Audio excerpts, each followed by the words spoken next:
Antes, cada que contaba esta traumática experiencia, siempre lo hacía desde una posición defensiva, de que todo esto me lo ocasionaba alguien malo, con notables dones de la brujería, pero con el tiempo, la edad y la madurez me hizo entender que todo esto fue mi culpa y yo me lo gané por dos motivos. Uno era meterme en lo que no me importa, y la otra es que por buscar la aprobación de la gente que ni uno al caso, uno siempre acaba metiéndose en broncas de gratis como lo que yo viví. Esto me pasó hace 2 años cuando trabajaba en una empresa electrónica muy grande, tan grande que cuenta con transporte de personal, y no les miento si les digo que al menos son como 80 camiones para hacer repartidero de gente en sus casas. Por lo general, a la salida del trabajo, toda esta gente se junta rumbo a los camiones, y como tardan 30 minutos en arrancar, la gente se queda cotorreando, o en el caso de las parejitas, a echar lío de rápido. Yo admito que era alguien borlotero, como decimos en Guadalajara. Me encantaba ser el centro de atención, sobre todo con las mujeres, así que era común que me la pasara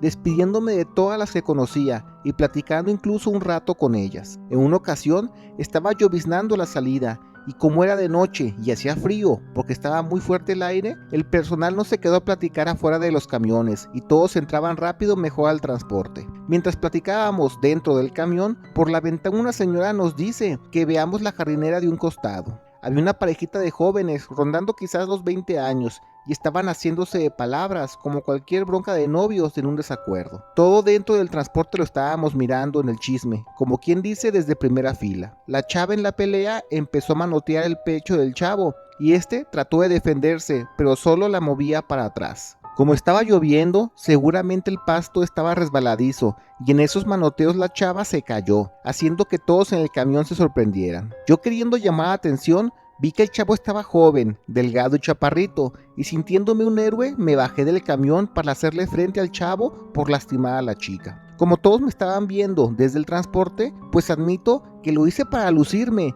y ni siquiera me puse a dialogar con el chavo y el porqué de la bronca con la chica. Simplemente le llegué por la espalda, lo abracé para tratar de someterlo en el suelo, y entre el borlote que se hizo y los gritos del personal, se acabaron arrimando incluso más trabajadores. Ya expliqué que este chavo estaba violentando a la chica, y pues yo, como todo buen caballero, salí a defenderla. El chavo trataba de explicar sus motivos, pero ya saben cómo es en México, que no importa si eres culpable o no, si la mayoría ya habló, ya no hay vuelta atrás. Así que cuando llegó el personal de seguridad, se lo acabaron llevando a las oficinas de recursos humanos. Yo me subí al transporte, todo mojado y lleno de lodo, pero eso sí, con toda la ovación del camión, por haber actuado valiente al defender a la chica, y al menos conseguí lo que quería, y era la aprobación de todos. Al día siguiente el chisme se esparce por las líneas de producción, y todos me daban las gracias, sobre todo las chicas, por haber hecho lo correcto, aunque también otras personas me decían que les sorprende el chavo al que sometí actuara de esa manera, pues él es un pan de Dios, y su relación con esa chica es de lo más linda que te puedas imaginar. Pasan los días,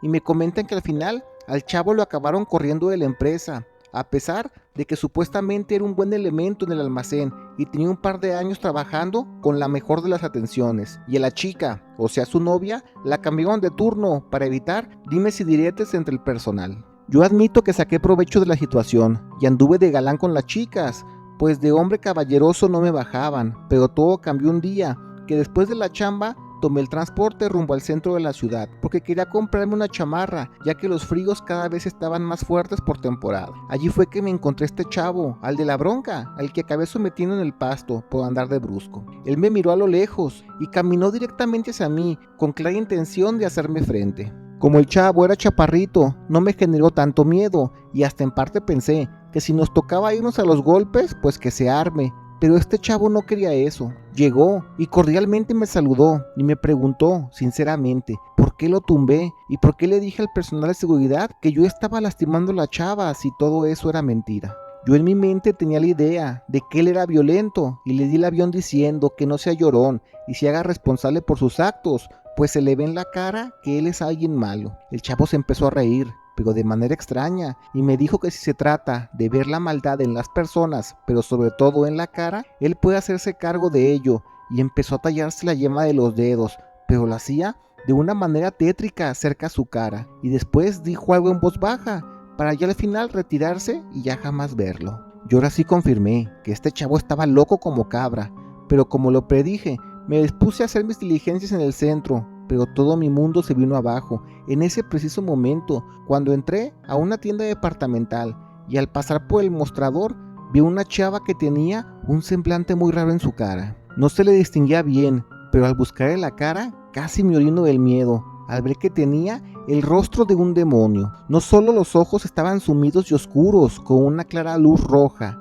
la boca era enorme y llena de dientes sucios y picudos con una baba negra, y la piel era rugosa y seca. Ya al verla bien me saqué de onda y busqué sacarle la vuelta, pues me sorprendí que al parecer yo era el único que podía verle la cara al demonio de esa chava. Al salir a paso rápido de la tienda, como que los guardias desconfiaron de mí y me dijeron que parara, pero yo por el susto no les hice caso. Ellos pensaron que seguramente estaba robando y me persiguieron para taclearme a unos metros de la entrada de la tienda, y ya en el suelo me sometieron para revisar que no llevara nada escondido. Si de por sí todo eso era muy vergonzoso para mí, se puso peor por el malentendido, pues esto apenas empezaba. Cuando me dan vuelta los guardias, veo que ellos también tienen la misma cara del demonio, y ahora tenerlos encima de mí casi hace que se me salga el corazón del miedo, al punto de que ahora sí lo admito, me oriné, y como niño chiquito pegando de gritos, decía que me dejaran en paz, los demonios me quieren hacer algo. Al final me acabaron levantando, y si bien no tenían nada robado de la tienda, los guardias acabaron haciendo lo correcto, porque cuando llegó, ahora sí, la policía de verdad, me vieron todo histérico. Así que pensaron que seguramente estaba bien mal por el vicio, y me quisieron llevar en la camioneta solo para darme un susto. Durante todo el camino veía más personas al pasar, con una cara de demonio, y fue tan fuerte mi susto que incluso pensé que iba a perder la vida de un paro cardíaco, porque yo sentí que el corazón me iba a reventar. Y quizás estuve cerca de tenerlo de esa manera, porque lo último que recuerdo es que estaba en la camioneta de la policía, porque ellos me sujetaron con las esposas a los tubos, y como también ellos se veían como demonios y sus gritos me estaban asustando más, me acabé desmayando. Cuando desperté, lo hice en el suelo, en unas canchas al sur de la ciudad. Lo más seguro es que como me desvanecí en la camioneta, los policías se asustaron, y para evitar broncas entre ellos de que seguramente me hicieron algo, lo mejor fue dejarme en las canchas donde nadie me viera. Para esto ya era de noche, y con todo el miedo del mundo caminé al templo más cercano, pero iba como los caballos, mirando de frente, sin buscar en la cara a nadie de las personas, porque mi ahora condición del corazón no me permitía asustarme más. Yo se los juro, sentía que el corazón me iba a tronar. Estaba casi seguro que otro susto y perdería la vida, y fue así que llegué a un templo, y ahí me quedé tranquilo, hasta que uno de los ayudantes del cura vio que ya tenía buen rato allí, y me dijo que no podía quedarme, pues ya me estaban encerrado. Ya asimilando mi fin, solo me hinqué en el altar y pedí perdón por todo lo que hice. Salgo del lugar llorando y escucho que me gritan a la par de un carro que avanzaba desde su ventana. No quería mirar, pero es que no me quedó de otra, y aunque no era alguien con cara de demonio, me asusté de la misma manera, pues era este chavo el que me había embrujado. Él se me cerró con el carro y me dijo que me parara. Yo ya no sabía qué pensar. Quizás de que él me quitaría la vida allí mero, pero solo me tocó el hombro y me dijo que ya no hay bronca, que seguramente ya aprendí la lección, y con la mano me hace la seña que levante la cara y vea la cara de las personas que están en la calle por la zona. Gracias a Dios ya estaban normales, y no sé por qué, del susto me dio por querer irme corriendo a mi casa, a pesar que estaba muy retirado. Llegué tan cansado a ella que ni saludé a mis padres. Llegué y me encerré en el cuarto,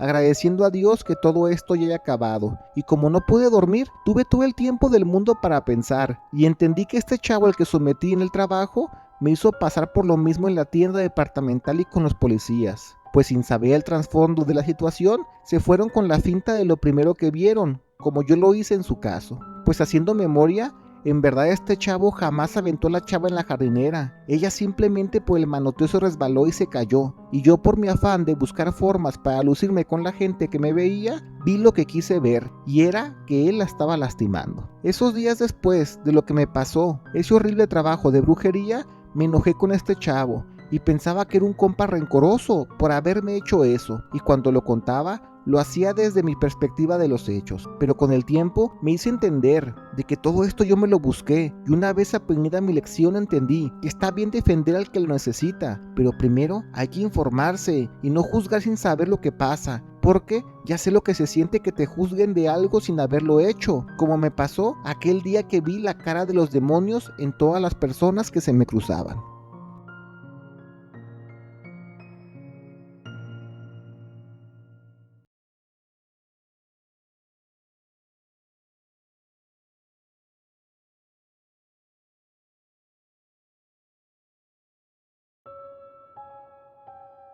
Esto no se los cuento estando arrepentida ni mucho menos, porque lo que pasó me da gusto que se haya dado de esa manera. Se los digo para que entiendan que todo esto de la brujería es real y con suficiente dinero y contactos posibles puedes disponer de un poder que siendo mesurado y sabiendo pelear tus peleas correctas puedes conseguir lo que quieras en este mundo. Todo esto empezó cuando recién me mudé a una colonia al sur de la ciudad y por motivos de trabajo. No negaré que las primeras semanas fue un verdadero reto personal, tanto laboral en todo el rollo, porque la renta de la casa me estaba consumiendo casi todo mi dinero, así que estuve bastantes días con lo básico, que solo era mi cama, una estufa y mi refri, porque lo que responde a lavar ropa todo era a mano, bañarme era con agua calentada en la estufa, y para entretenimiento no tenía ni tele, ni siquiera una radio. Hasta para eso, la idea de quedarme horas extras en el trabajo no se me hacía tan descabellada, incluso ni me incomodaba. Una noche yo venía del trabajo, ya pasadas las 11 de la noche más o menos, y para mi mala suerte,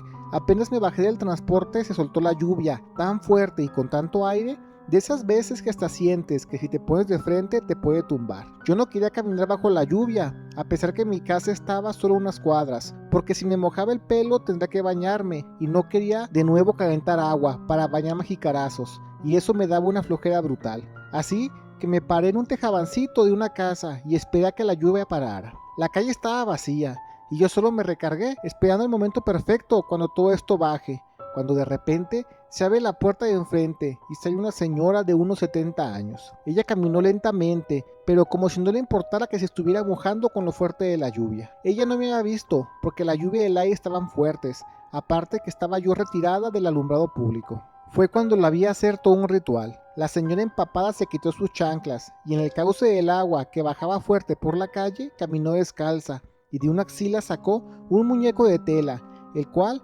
metía al agua una y otra vez mientras repetía unas cosas. La verdad, eso no lo escuché. Estuvo así varios minutos, cuando se los juro que en ese preciso momento cayó un trueno por la zona. A lo mejor cayó en el transformador de luz, porque toda la cuadra se quedó sin energía eléctrica, y como me tomó por sorpresa, yo pegué tremendo grito. Ya fue que la señora me vio, y cruzamos miradas a pesar de la oscuridad. Ella no hizo nada, se quedó inmóvil, esperando a que yo actuara, pero como yo estaba muerta de miedo por el trueno, me quedé igual. Pasaron un par de minutos, que para mí fue una completa eternidad, y en un parpadeo que tuve, la señora desapareció. Allí fue que ahora sí asustada corrí, sin importar mojarme el pelo, el calzado o la ropa. Cuando llegué a mi casa pues no había luz, así que no me quedó de otra que bañarme a oscuras, y al menos así acabar esa noche. Pasan los días y seguía cruzando por la casa de esa señora, pues esa calle me sacaba a la avenida para tomar los transportes al trabajo, y aunque nos vimos varias veces, solo nos decíamos buenos días y buenas noches y hasta allí.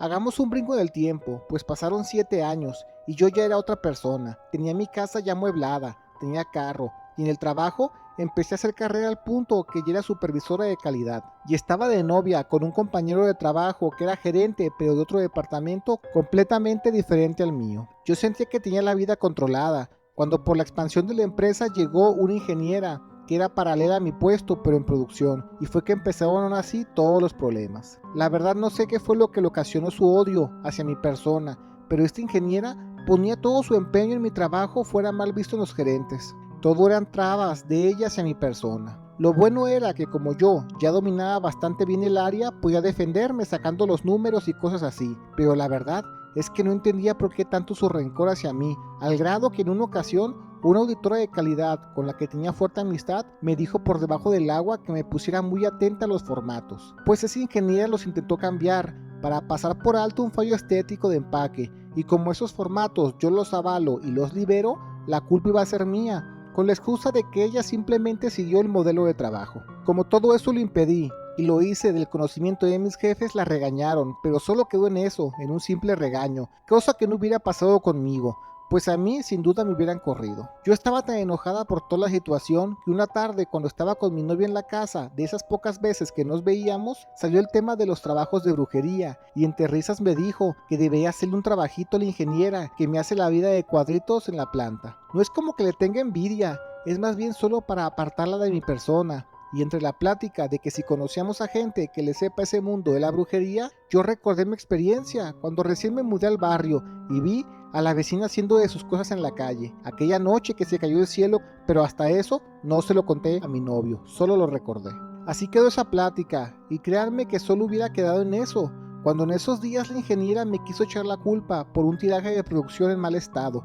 y cuando ya vimos que todo fue su culpa y de nuevo todo quedó en un simple regaño, yo ya estaba con la sangre que me hervía, y sí le reclamé a los jefes que ya son muchos fallos de ella en poco tiempo, que cómo es posible que no la hayan corrido, pero ellos me voltearon la bolita, diciendo que solo es trabajo y no hay que tomárselo personal, como si de la nada la que tuviera bronca casada fuera yo. Estaba tan enojada que cuando iba a mi casa y bajaba por la calle, vi que esta señora, la bruja, iba caminando con su bolsa de mandado, y yo le dije que se subiera, la llevo a su casa. Como que ella vio algo en mis ojos porque aceptó. Arriba de la camioneta me animé a preguntarle que si ella le sabe al mundo de la brujería, pues tengo un tema atorado durante meses con una compañera de trabajo. La señora no me dejó ni explicarle. Ella me dejó claro que no le importa el porqué de los problemas, mientras le paguen ella hace su trabajo. También que en cualquier otra situación ni me seguiría el juego porque no podría pagarle, ella cobra muy caro, pero que me echara la mano porque ella recuerda perfecto aquella vez que hace años la había sido un ritual y jamás lo conté en el barrio, porque eso sí, en el barrio esa señora tiene el concepto que es una señora bien buena onda. Ella no sabe si lo hice por miedo, por respeto o porque se me olvidó, pero ella lo aprecia y por eso me va a ayudar, pero que piense bien qué es lo que quiero, porque con esos temas ya no hay vuelta atrás. La dejé en su casa y yo me fui para la mía, y lo que restó de esa noche me quedé pensando en lo que me dijo, y no se lo conté a mi novio también para evitar broncas. Pensé una y otra vez hasta que llegué a la conclusión que no me basta con que la ingeniera se vaya del trabajo, pues no es justo. Ella me ha hecho la vida de cuadritos ya durante bastante tiempo, desgastando mi salud mental, física y hasta mi relación con mi novio, pues es que ya casi no nos veíamos porque yo siempre me estaba quedando muchos días horas extras para sacar pendientes que salían por su culpa. Lo pensé tanto que llegué con una idea clara en la cabeza, a la puerta de la señora, donde ella ya me esperaba. Le dije que no quiero nada fuera del otro mundo, solo quiero que ella, la ingeniera, se lastime su pierna, al grado de no poder caminar bien durante al menos un par de años, porque con esa condición, para ella sería difícil subir las escaleras del edificio, cosa que hacemos mucho, hasta unas 10 veces por día, porque la producción está abajo y nuestras oficinas están arriba. Cuando le quise explicar el porqué de mis motivos, ella de nuevo me calló y me dijo que no le importa, ella solo hace lo que le piden. Quizás lo que le pedí no era tan complicado a sus poderes, porque de un cofrecito sacó un palillo de dientes, me lo puso en la mano y me dijo que ya la decisión es completamente mía. Cuando quebre el palillo se le quebrará la pierna a esta persona. Me da la última decisión, porque a lo mejor ahorita tengo la cabeza caliente y ya quiero venganza, pero quizás mañana me calmes y ya no piense que quiere hacer eso en verdad. Yo me quedé con el palillo, lo envolví en una servilleta y lo metí dentro de mi bolsa. Voy al día siguiente a la chamba y tenía razón la señora, ya no estaba tan segura de querer hacer lo que tenía en mente. Y se los juro que no lo habría hecho, pero al final de ese turno, esa ingeniera regañó muy feo a una amiga de calidad, que es bien trabajadora, y yo sentí que como ella era muy amiga mía, se las estaba cobrando con ella. Así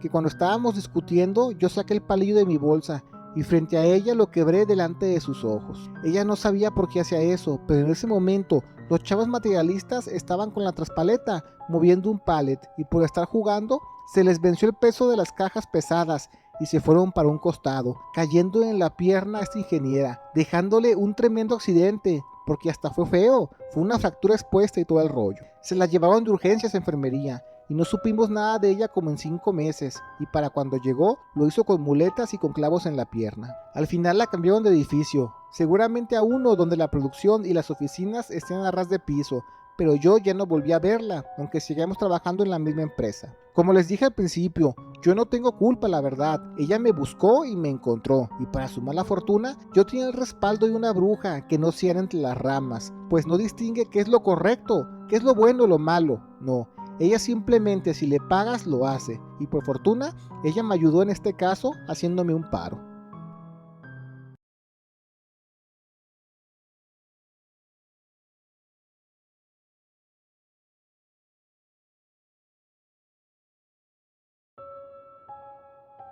En el pueblo de donde es mi madre hay una creencia popular que cuando la escuché al principio me reí como no tienen una idea, pues todo radica en que si en algún momento dejas tu ropa a un costado, como cuando vas a bañarte a la presa, cuando te limpias después de un trabajo de campo o incluso cuando andas de romántico en lo oscurito, tienes que dejar monedas a un costado de la ropa. Y ahora les digo el porqué. Mi mamá dice que cuando estaba bien chamaca se acuerda perfecto de toda la situación, porque ese vecino, al ser muy famoso en el pueblo, todos fueron a su funeral y hablaban de él en persona, de cómo actuó en todos esos años. Ese vecino era don Isaac, un señor que era dueño de casi toda la parte norte de la tierra de siembra, y aunque era un señor muy chambeador, respetuoso, con todas las de la ley, tenía un pequeño problema que rozaba en la enfermedad, y es que era extremadamente tacaño para todo. A pesar de tener dinero y bienes por montones, el señor no gastaba nada que no fuera lo indispensable. Por ejemplo, en cosas como para comer, él se quedaba con su frijol machucado no vendido al por mayor. Mi mamá dice que él podía durar meses enteros comiendo puros frijoles con agua y sal. Su ropa eran harapos,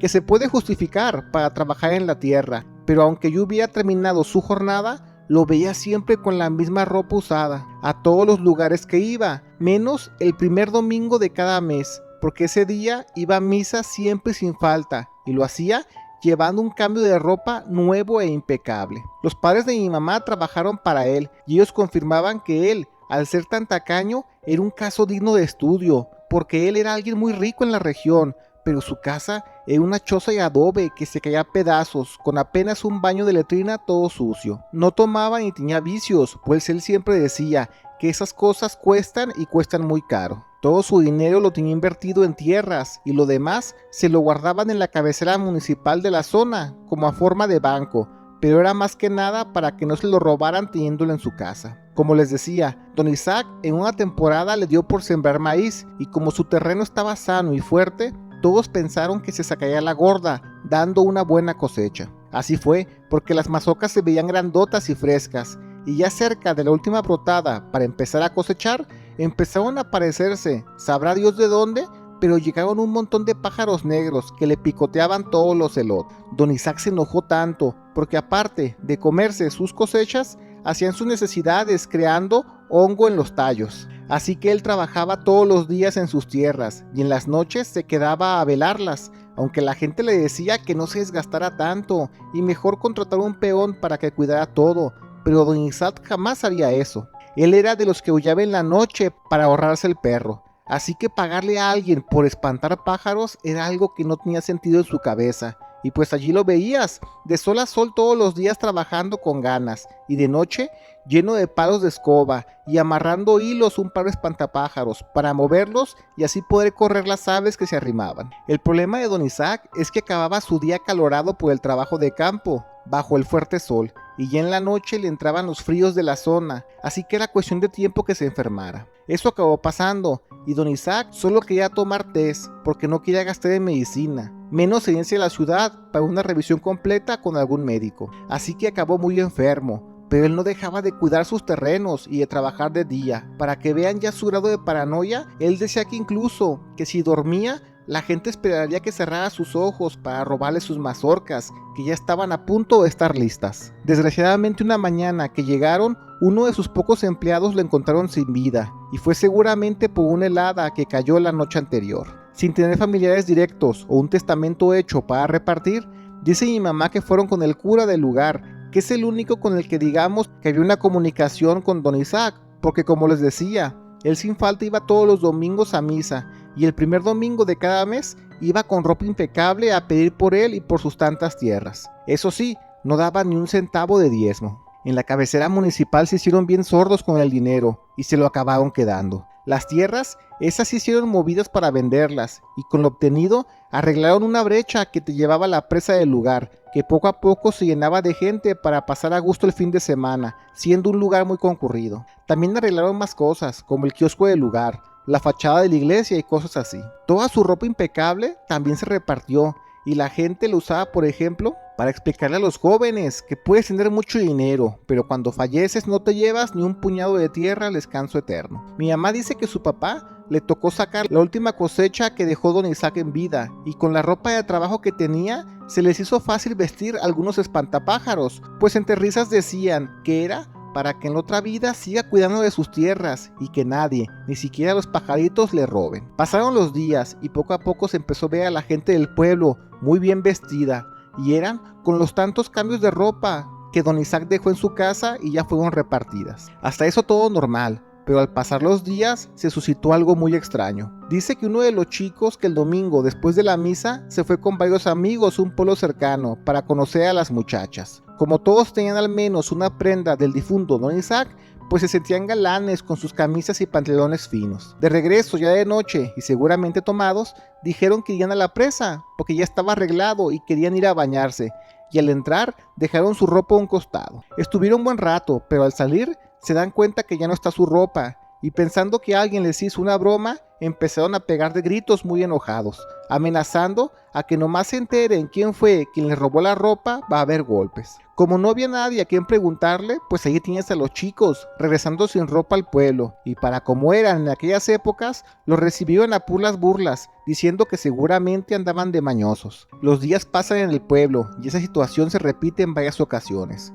sobre todo de chicos que se iban de enamorados con las novias al oscurito, y al dejar la ropa por un costado, algo o alguien se las acababa llevando, y ya viendo un patrón de comportamiento, siempre era la ropa que fue de don Isaac. Pero el caso que dejó a todos sin palabras fue que en una ocasión, un señor estaba pescando en la presa, y después de agarrar unas buenas mojarras, se dispuso a escamarlas, y para no ensuciar su camisa impecable, cortesía del ropero de don Isaac, dejó la ropa a un costado para preparar su comida. Era de día, quizás por eso no tenía miedo, pues en los casos de robo de ropa pasaba siempre de noche, pero fue en ese momento cuando el señor sintió un golpe de aire en su nuca que lo dejó todo atolondrado. No fue doloroso ni mucho menos, pero sí lo hizo marearse como para caerse, y al tocar el suelo con su cara, vio que de frente donde estaba la camisa se acercó un extraño ser con harapos de ropa y una cara que no se distinguía, pero de ojo buen cubero se veía horrible. Quizás eso ya fue para hacer más grande la leyenda de don Isaac, pero el señor jura que vio algo similar a un espantapájaros con ropa muy sucia,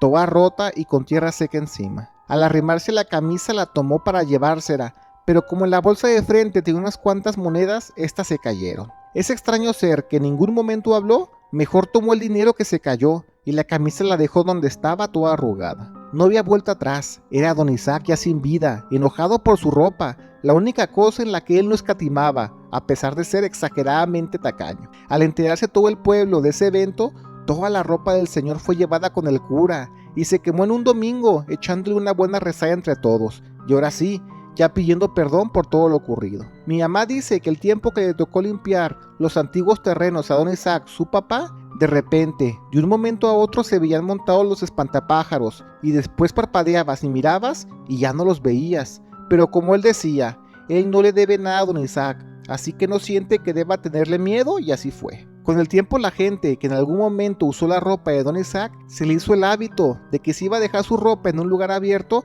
debían dejar al menos un tostón o dejar cualquier moneda para que si don Isaac o el ser horrible en el que se convirtió no fuera a hacer la daga de robarles la ropa y de esa manera mejor llevar la fiesta en paz, porque así lograron calmarlo con dinero, la cosa que más amaba. Aunque no me lo crean, cuando pasaba eso, la gente aseguraba que se sentía un frío por la zona y era mejor no voltear, y cuando apenas se iba el frío y mirabas, ellos juran que no estaba el dinero que habías dejado. Aunque mucha gente se dispuso a buscar dónde estaba toda la ropa que se robó y el dinero que desapareció, que la neta debía ser bastante, nomás no daban con ello, pues al menos los antiguos terrenos de don Isaac fueron excavados varias veces, pero repito, no se encontró nada. Cada que cuento esto me dicen mis amigos en la ciudad donde vivo que vayamos a escarbar, a ver qué encontramos, pues en cosas como el kiosco, el templo o el sendero a la presa son lugares arreglados con dinero de don Isaac. Quizás allí puede estar algo enterrado que desapareció, pero pues yo, como dice mi mamá, ya mejor dejen descansar al pobre de don Isaac, la neta, él ya sufrió bastante en vida. Gracias por ver el video. Te recordamos que todos los días subimos nuevas historias, así que activa las notificaciones. No olvides darle like y comparte, pero sobre todo comenta. Queremos saber qué es lo que la comunidad de México Inexplicable tiene para decir.